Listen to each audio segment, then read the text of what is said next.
Guys, galing ako sa may Terminal 2. Alright, ito ang nakikita nyo mga sasakyan dito guys. Yan mga nakikita nyo ha. Alright. Mga Grab driver yan. Ayan, nakikita nyan. Puro Grab driver yan ha. Ang ginagawa ng mga yung Grab driver, nagpapahinga at naghihintay ng booking.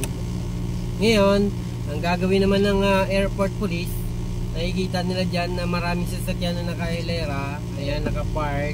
Hindi naman nakakaabala yun kung tutusin eh. Ayan, titad-tad dyan ng mga Grab driver na parada dyan. Naghihintay ng booking yan. Galing ako sa Terminal 2. Ang haba nyan.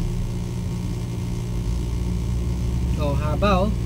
Tapos simula sa Terminal 2 guys ha, nandyan ang Nayong Pilipino. Dating Nayong Pilipino, ngayon wala na. So nirenovate, ginagawang airport, Terminal 5, gagawin Terminal 5.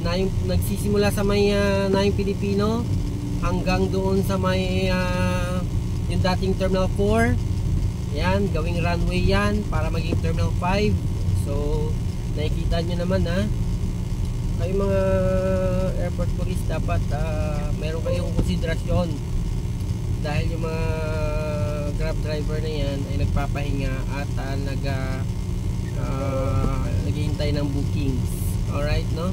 So sana naman maintindihan nyo na kapag doon naman sa loob ng airport, diba congested doon, kaya dito nagpaparada ang ating mga Grab driver para mag-abang ng booking. Ano naman, wag nyo hulihin airport police kasi hindi naman nakakaabala yan eh. Kaya may cover na yan, nakikita nyo pader na yan na bakal, yero, yan ay inaayos na yan, ginagawang para magiging Terminal 5. Okay, ayan, so para nyo maintindihan kung bakit yan may harang. Maraming salamat sa inyong panonood at sana nagkaroon na naman kayo ng panibagong idea. Ang dami nila no, nagpapahinga doon haba ng pila ng mga sasakyan. Ayan, dito rin kami nagpapagas. Kapag kami galing sa airport, naubusan kami ng gas, dito kami nagpapagas.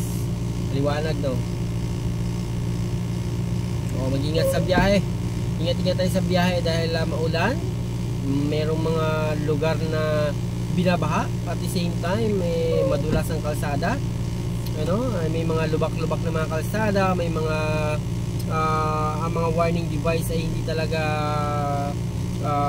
maganda, at minsan may mga butas ang mga kalsada natin at mayroong mga drainage, meron lang mga plastic barrier na nakaharang doon. So mag-ingat kayo mga motorista, ay baka mamaya ma-shoot kayo doon. Katulad na lang sa Caloocan, kapag mapunta kayo ng Caloocan, yung mga sementadong kalsada doon ay merong malaking butas, which is drainage nila, na mga nakalagay lang ay mga orange barrier. So kung hindi ka familiar, ito ay ma-miscalculate lang ng inyong pagmamaneho, may shoot ka doon. Okay?